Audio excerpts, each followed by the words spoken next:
ಎಷ್ಟು ಹೆಚ್ಚು ಮಾಡ್ತೀರೋ ಅವ್ರಿಗೆ ನಿಮ್ಗೆ ಅಧಿಕಾರ ಹೆಚ್ಚಾಗಿ ಕೊಡ್ತೀವಿ ಅಂತ ಹೇಳ್ತಾರೆ. ಇಂಥ ಒಂದು ಪ್ರಶ್ನೆ ಕಾಂಗ್ರೆಸ್ ಈ ಹೋರಾಟ ಏನೇ ಮಾಡಿದ್ರು ಕೂಡ ಅವರಿಗೆ ಕಿವಿಗೆ ಕೇಳ್ತಾ ಇರ್ತಕ್ಕಂಥದ್ದಾಗಿದೆ, ಕಣ್ಣು ಕಾಣ್ತಾ ಇರ್ತಕ್ಕಂಥದ್ದಾಗಿದೆ. ಆದರೆ ಈ ಕಾಂಗ್ರೆಸ್ನ ದೃಢಾಡಳಿತ ಯಾವ ಮಟ್ಟಕ್ಕಿದೆ ಅಂತ ಹೇಳಿದ್ರೆ, ಅವರು ಎಷ್ಟೇ ಮಳೆ ತಂದ್ರೂ ಎಮ್ಮೆಗೆ ಏನು ಚರ್ಮದ ಮೇಲೆ ಏನೂ ಆಗಲ್ಲ. ಆ ಥರ ಅವ್ರಿಗೊಂಥರ ಮಸಾಜ್ ಇದ್ದಂಗಿದೆ. ಯಾಕಂದರೆ ಈ ಭ್ರಷ್ಟರಿಗೆ ಹಂಗಾಗಿದೆ, ಎಮ್ಮೆ ಮೇಲೆ ಮಳೆ ತಂದಂಗಿದೆ. ಅವರು ಇದನ್ನು ಅನುಭವಿಸ್ತಾ ಇದ್ದಾರೆ. ಹಾಗಾಗಿ ಇಡೀ ರಾಜ್ಯ ಜನ ನೋಡ್ತಾ ಇದ್ದಾರೆ ಯಾವ ಮಟ್ಟಕ್ಕೆ ಕಾಂಗ್ರೆಸ್ ಇರ್ತಕ್ಕಂಥ ಅಷ್ಟು ಏನು ಆದಿಯಾಗಿ ಎಲ್ಲ ಮಂತ್ರಿಗಳ ಆದಿಯಾಗಿ ಏನು ನಡೀತಾ ಇರ್ತಕ್ಕಂಥ 3.5 ವರ್ಷ ಆಗಿದೆ ಸರ್ಕಾರ. 1 ವರ್ಷಕ್ಕೆ ಹೆಚ್ಚು ಕಡಿಮೆ ಕುರ್ಚಿ ಕಿತ್ತಾಟ ಆಯಿತು. ಅದಾದಮೇಲೆ 2 ತಿಂಗಳು ಕಂಪ್ಲೀಟ್ ಆಗಿ ಎಲ್ಲ MLAಗಳನ್ನು ಡೆಲ್ಲಿಯ ಯಾತ್ರೆಯನ್ನು ನಡೆಸ್ತಕ್ಕಂಥದ್ದಾಯಿತು. ಈಗ ನೋಡಿದ್ರೆ ಈ ಒಂದು ಭ್ರಷ್ಟರನ್ನು ಕೂಡ ಕ್ಯಾಬಿನೆಟ್ ತಗೊಂಡು ನಮ್ಮ ಸದನವನ್ನು ಕೂಡ ಈಗ ಹಾಳು ಮಾಡ್ತಿದ್ದಾರೆ. ಜನರ ತೆರಿಗೆ ಹಣನ ಪೂರ್ತಿ ಲೂಟಿ ಮಾಡೋದು ಅಂದರೆ ಹಾಳು ಮಾಡ್ತಾರೆ. ಹೀಗಾಗಿ ತಕ್ಕ ಪಾಠ ಕಲಿಸ್ತಕ್ಕಂಥ ಟೈಮ್ ಹತ್ರ ಬಂದಿದೆ. ಎಕ್ಸ್ಪೈರಿ ಡೇಟು ಹತ್ರ ಬರ್ತಾ ಇದೆ. ಹೀಗಾಗಿ ಮುಂದಿನ ದಿನಗಳಲ್ಲಿ ತಕ್ಕ ಪಾಠ ಕಲಿಸ್ತಕ್ಕಂಥದ್ದಾಗುತ್ತೆ. ನಾಗೇಂದ್ರ ಅವರಿಂದ ಬಿಜೆಪಿಯವರು ಬೀದಿ ಬರುವಂತ ಇದ್ದಾರೆ. ನಾಗೇಂದ್ರ ಅವರ ನಿನ್ನೆ ಪ್ರೆಸ್ ಮೀಟ್ ನೋಡಿದ್ವಿ ನಾವು. ಅವರು ಕ್ಲೀನಾಗಿ ಒಪ್ಕೊಂಡಿದ್ದಾರೆ. 187 ಕೋಟಿ ಟ್ರಾನ್ಸ್ಫರ್ ಆಗಿದೆ, ಅಕೌಂಟ್ ಟ್ರಾನ್ಸ್ಫರ್ ಆಗಿದೆ. 100 ಕೋಟಿ ನಾವು ಅದನ್ನು ಸೀಸ್ ಮಾಡಿದ್ವಿ. ಕರ್ನಾಟಕದಿಂದ SIT ನಾವು ರಚನೆ ಮಾಡಿಬಿಟ್ಟು ನಾವು ಕಟ್ಟಿಟ್ಕೊಂಡು ಹೈದ್ರಾಬಾದ್ ಇರ್ತಕ್ಕಂಥ 800-900 ಅಕೌಂಟ್ಗಳಿಗೆ ದುಡ್ಡು ಟ್ರಾನ್ಸ್ಫರ್ ಆಗಿ ಎಲೆಕ್ಷನ್ ಯೂಸ್ ಮಾಡಿದ್ರು ಅಂತಕ್ಕಂಥದ್ದು ಅವರೇ ಒಪ್ಕೊಂಡಿದ್ದಾರೆ.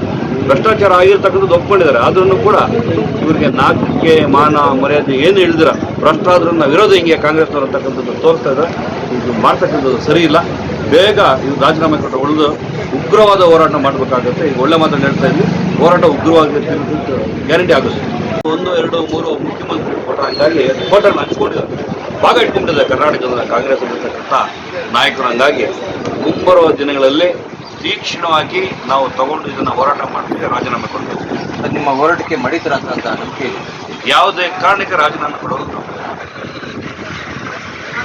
ಎಲ್ಲರೂ ಆ ಬೆಳೆ ಕೈಗೆ ತಗೊಂಡು ಮಾರ್ಕೆಟ್ಗೆ ಬರೋಷ್ಟೊತ್ತಿಗೆ ಎಷ್ಟು ಶ್ರಮ ಇರುತ್ತೆ ಅಂತ ಎಲ್ಲರೂ ಮನವಿ ಮಾಡ್ಕೊಬೇಕು. ಅದನ್ನ ಸ್ವಲ್ಪ ಸೂಕ್ಷ್ಮವಾಗಿ ಸ್ವಲ್ಪ ಒಬ್ಬ ರೈತನಿಗೆ ಸ್ವಲ್ಪ ಕಷ್ಟಪಡ್ತಾನೆ. ರೈತರಿಗೆ ಫಸ್ಟ್ ಮೊದಲನೇ ಆದ್ಯತೆ ಕೊಟ್ರೆ ಯಾವ ಥರ ಕೊಡ್ಬೇಕು?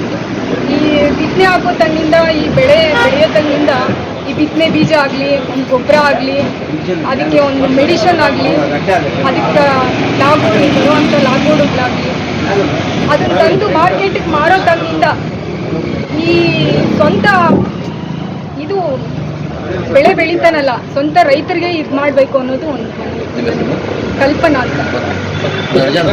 ಹಮ್ಮಿಕೊಳ್ಳೋಕ್ಕೆ ಜಿಲ್ಲಾಧ್ಯಕ್ಷರು ಆಜ್ಞೆ ಮಾಡಿದರು. ಅದರಿಂದ ಬೆಳಿಗ್ಗೆ 10 ಗಂಟೆಯಿಂದ ಇಲ್ಲಿನ ತನಕ ಕೂಡ ನಾವು ಸುಮಾರು ಸಂಖ್ಯೆ 100 ಸಂಖ್ಯೆ ನಮ್ಮ ಕಾರ್ಯಕರ್ತರು ಬಂದು ರೆಡಿ ಮಾಡ್ತಾ ಇದ್ದೀವಿ. ನಾಗೇಂದ್ರ ರಾಜೀನಾಮೆ ಕೊಡೋವರೆಗೂ ನಾವು ಯಾವುದೇ ಕಾರಣಕ್ಕೂ ನಾವು ಸೋಮವಾರದಿಂದ ನಮ್ಮ ಜಿಲ್ಲಾಧ್ಯಕ್ಷರು ಹೇಳಿದ್ದಾರೆ, ಸೋಮವಾರದ ಕಠಿಣವಾಗಿ ನಾವು ನಮ್ಮ ಪ್ರತಿಭಟನೆ ಜೋರಾಗಿ ಮಾಡ್ತಾ ಇದ್ದೀವಿ.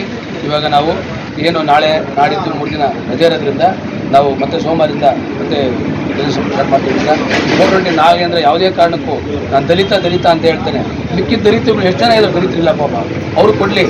ಕರ್ಗೆ ಮಗನ ಕೊಟ್ಟರೆ ದಲಿತರು, ಬೇರೆ ಕೊಟ್ಟರು ದಲಿತರಿಲ್ಲ. ಬೇರೆ ಶ್ರೀಮಂತರುಗಳೇ ತೊಗೊಬೇಕು. ಮತ್ತು ಮೀಸಲಾತಿ ಅಂತಾರೆ. ಬಡವ್ರಿಗೆ ಯಾರು ಕೊಟ್ಟಿದ್ದಾರೆ ಕಾಂಗ್ರೆಸ್ಸಲ್ಲಿ ತೋರಿಸಿ. ಇರೋರೆಲ್ಲ ಶ್ರೀಮಂತರುಗಳು, ಕೋಟ್ಯಾಧೀಶರುಗಳೇ ಟ್ರಸ್ಟ್ಗಳು ಮಾಡ್ಕೊಂಡು 106 ಕೋಟಿ ಕೊಡ್ತಿದ್ದಾರೆ ಇವರು. ಇವತ್ತು ಅವರೇ ಆಗಿದ್ದಾರೆ. ಆದ್ದರಿಂದ ಅಂಥ ನಿಮ್ಮಲ್ಲಿ SC ST ಜನಗಳಿಗೆ ಒಳ್ಳೇದು ಮಾಡಬೇಕು ಅಂದರೆ ನೀವು ಹಿಂದೆ ಹೋಗಿ ಯಾರು ಬಡವ್ರ ಮಕ್ಕಳಿಗೆ ನಿಮ್ಮ ಸ್ಥಾನ ಬಿಟ್ಕೊಡಿ. ಅದರಿಂದ ನಿಮ್ಗೆ ಅವಾಗ ಒಪ್ಪ ಮತಕ್ಕಿ ಬಲೋ ಭಾರತ್ ಮತಕ್ಕಿ ಧಿಕ್ಕಾರ ಧಿಕ್ಕಾರ ಧಿಕ್ಕಾರ ಧಿಕ್ಕಾರ ಕೊಡ್ಲೇಬೇಕು ಕೊಡ್ಲೇಬೇಕು ಕೊಡ್ಲೇಬೇಕು ಕೊಡ್ಲೇಬೇಕು. ಈ ದಿನ ಏನು 4ನೇ ದಿವಸ ನಮ್ಮ ಹೋರಾಟ ಚಿಕ್ಕಬಳ್ಳಾಪುರ ಜಿಲ್ಲೆಯ ಜಿಲ್ಲಾಧಿಕಾರಿಗಳ ಕಚೇರಿ ಮುಂದೆ ಇವತ್ತು ಏನು ಹೋರಾಟ ಮಾಡ್ತಾ ಇದ್ವಿ. ಇವತ್ತು ಜಿಲ್ಲೆಯ ಪ್ರತಿಯೊಂದು ವಿಧಾನಸಭಾ ಕ್ಷೇತ್ರದಿಂದ ಒಂದೊಂದು ದಿವಸ ನಮ್ಮ ಬಿಜೆಪಿ ಮುಖಂಡರು ಈ ಹೋರಾಟವನ್ನು ಹಮ್ಮಿಕೊಂಡಿದ್ವಿ. ಈ ದಿನ ನಮ್ಮ ಚಿಂತಾಮಣಿ ಗೋಪಿಯವರ ನೇತೃತ್ವದ ತಂಡ, ಮಂಡಲ ಅಧ್ಯಕ್ಷರು, ಪ್ರಧಾನ ಕಾರ್ಯದರ್ಶಿಗಳು, ಎಲ್ಲ ಮುಖಂಡರು ಏನು ಚಿಂತಾಮಣಿಯಿಂದ ಬಂದಿರತಕ್ಕಂಥವ್ರಿಗೆ ಧನ್ಯವಾದಗಳನ್ನು ಹೇಳ್ತೀನಿ. ಅದೇ ರೀತಿ ನಮ್ಮ ಪ್ರಭಾರಿಗಳಾದ ಬ್ಯಾಟರಂಗೇಗೌಡರು ಬಂದಿದ್ದಾರೆ, ನಮ್ಮ ನಿಕಟಪೂರ್ವ ಜಿಲ್ಲಾಧ್ಯಕ್ಷರು ರಾಮಲಿಂಗಪ್ಪ ಅವರು ಬಂದಿದ್ದಾರೆ. ನಮ್ಮ ಜಿಲ್ಲೆಯ ಎಲ್ಲ ಪದಾಧಿಕಾರಿಗಳು. ಏನು ಈ ಸತತ ಹೋರಾಟ ಇವತ್ತು ನಾವು ಬೆಂಗಳೂರಲ್ಲಿ ಇವತ್ತು ರಾಜ್ಯಾಧ್ಯಕ್ಷರ ಕಾರ್ಯಕ್ರಮ ಮುಗಿಸ್ಕೊಂಡು ಅವರು ಅಸೆಂಬ್ಲಿಗೆ ಹೋಗಿ ಅಸೆಂಬ್ಲಿಯಲ್ಲಿ ಇವತ್ತು ದೊಡ್ಡ ಮಟ್ಟಕ್ಕೆ ಹೋರಾಟ ಮಾಡ್ತಾ ಇದ್ದಾರೆ.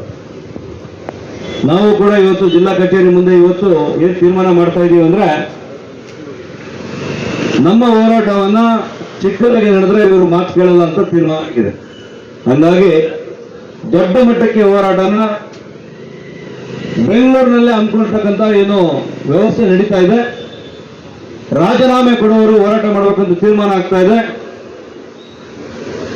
ನಮ್ಮ ಹೋರಾಟನ ಈ ಚಿಕ್ಕಬಳ್ಳಾಪುರ ಜಿಲ್ಲಾಧಿಕಾರಿಗಳ ಕಚೇರಿಯಿಂದ ಬೆಂಗಳೂರಿಗೆ ಎಲ್ಲರೂ ಹೋಗ್ತಕ್ಕಂಥ ಒಂದು ಕಾರ್ಯಕ್ರಮ ರೆಡಿ ಆಗ್ತಾ ಇದೆ. ಯಾಕಂತ ಹೇಳಿದ್ರೆ ತೀರ್ಮಾನ ಆಗಿದೆ, ಅವರು ರಾಜೀನಾಮೆ ತಗೊಳ್ಳೋವರೆಗೂ ಬಿಡೋದು ಆಗೋದೇ ಇಲ್ಲ ಅಂತ. ಏನು ಇವರು ಕಾಂಗ್ರೆಸ್ನವರು ಇಂಡಿ ಕೂಡ ಪೂರ್ತಿ ಸೇರ್ಕೊಂಡು ಪಾರ್ಲಿಮೆಂಟ್ ನಡೆಸೋದಕ್ಕೆ ಬಿಡಲೇ ಇಲ್ಲ. ಸಾಕಷ್ಟು ಕೆಲಸಕ್ಕೆ ಬರೆದ ವಿಷಯ ಇಟ್ಕೊಂಡ್ಬಿಟ್ಟು ವಿದ್ಯಾರ್ಥಿಗಳಂತ ಹೆಸರಲ್ಲಿ ಪಾಕಿಸ್ತಾನದಿಂದ ಬಾಂಗ್ಲಾದೇಶದಿಂದ ಗೂಂಡುಗಳನ್ನ ಸೇರಿಸ್ಕೊಂಡು ಡೆಲ್ಲಿಯಲ್ಲಿ ದೊಡ್ಡ ಮಟ್ಟಕ್ಕೆ ಹೋರಾಟ ಮಾಡ್ತಕ್ಕಂಥ ಪಿತೂರಿ ಮಾಡಿರ್ತಕ್ಕಂಥ ಪಿತಾಮಹರು ಈ ಕಾಂಗ್ರೆಸ್ನವರು. ಪಾರ್ಲಿಮೆಂಟ್ ನಡೆಸೋದಕ್ಕೆ ಬಿಡಲಿಲ್ಲ. ಸಾಕಷ್ಟು ಟೈಮ್ ವೇಸ್ಟ್ ಮಾಡಿ ಜನರ ತೆರಿಗೆ ಹಣನ ವೇಸ್ಟ್ ಮಾಡಿ ಕೂತಿದ್ದಾರೆ. ಈಗ ನಾವು ಕರ್ನಾಟಕದ ಮುಖ್ಯಮಂತ್ರಿಗಳಿಗೆ ವಿನಂತಿ ಮಾಡ್ಕೋತೀವಿ, ಆಗ್ರಹ ಮಾಡ್ತೀವಿ. ಏನು ಈಗ ಮಳೆಗಾಲದ ಅಧಿವೇಶನ ನಡೀತಾ ಇದೆ, ಜನರ ಟ್ಯಾಕ್ಸ್ ನಲ್ಲಿ ಕಟ್ಟಿರ್ತಕ್ಕಂಥ ದುಡ್ಡನ್ನ ವೇಸ್ಟ್ ಮಾಡಬೇಡ್ರಿ ದಯಮಾಡಿ. ಈ ಕಳ್ಳರನ್ನ ಕಾಗರನ್ನ ನೀವು ಏನ್ ಸೇರಿಸ್ಕೊಂಡಿದ್ದೀರ ಅವನ್ನ ಇಮಿಡಿಯೇಟ್ ಆಗಿ ತೊಲಗಿಸಿ, ಅವ್ರನ್ನ ಒಳ್ಳೆಯವ್ರು ಕೊಡಿ, ಒಳ್ಳೆ ಕೆಲಸ ಮಾಡಿ. ನಮ್ಮ ಚಿಕ್ಕಬಳ್ಳಾಪುರ ಕೋಲಾರ ಭಾಗಕ್ಕೆ ಬರಗಾಲ ಬಂದಿದೆ, ತುಂಬಾ ಕಡೆ ಮಳೆ ಬೀಳ್ತದೆ. ಆದ್ರೆ ಚಿಕ್ಕಬಳ್ಳಾಪುರ ಕೋಲಾರಕ್ಕೆ ಬರಗಾಲ ಬಂದು ಅಟ್ಲೀಸ್ಟ್ ಕೊಚ್ಚೆ ನೀರು ತುಂಬಿಸ್ತಾ ಇದ್ರು, ಆ ನೀರು ಕೂಡ ಇಲ್ಲ ಇವತ್ತು. ನಮ್ಮ ಬರಗಾಲ ದೊಡ್ಡ ಮಟ್ಟಕ್ಕೆ ಸಾವಿರಾರು ಜನ ಬರ್ತಾರೆ, ಲಕ್ಷಾಂತರ ಜನ ಬರ್ತಾರೆ. ಎಚ್ಚರಿಕೆಯನ್ನ ಕೊಡ್ತಾ ಇದ್ದೀವಿ, ಟೈಮ್ ವೇಸ್ಟ್ ಮಾಡಿ ಇಮಿಡಿಯೇಟ್ ಆಗಿ ರಾಜೀನಾಮೆ ಕೊಡ್ಬೇಕಂತ ಆಗ್ರಹ ಮಾಡ್ತೇವೆ. ಈ ದಿನ ಏನು ಬಂದಿರ್ತಕ್ಕಂಥ ನಮ್ಮ ಚಿಂತಾಮಣಿ ಮುಖಂಡರಿಗೆ ಎಲ್ರಿಗೂ ಧನ್ಯವಾದಗಳು ಹೇಳಿ, ಈಗ ಗೋಪಿ ಅವರು ಈಗ ಒಂದು 5 ನಿಮಿಷ ಬರ್ತಾ ಇದ್ದಾರೆ. ಅವ್ರ ಜೊತೆ ನಮ್ಮ ಮಾಜಿ ಸಂಸದರು ಕೋಲಾರ್ನ ಮುನ್ಸಾಮಣ್ಣವರು ಕೂಡ ಬರ್ತಾ ಇದ್ದಾರೆ. ಹಂಗಾಗಿ ಅವ್ರು ಬರೋವರೆಗೂ ಯಾರಾದ್ರೂ ಒಬ್ರು ಮಾತಾಡ್ಬೇಕಂತ ವಿನಂತಿ ಮಾಡ್ಕೊತೀವಿ. ಧನ್ಯವಾದಗಳು.